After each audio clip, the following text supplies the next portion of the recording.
The rain began softly, like a whisper across the sky.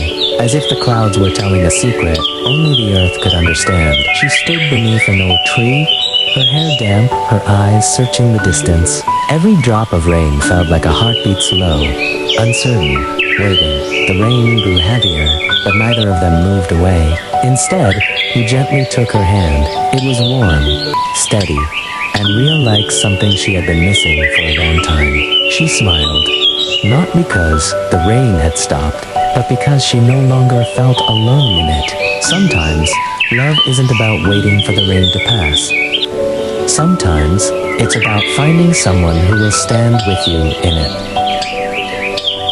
Have you ever had a passionate love affair? Write a comment.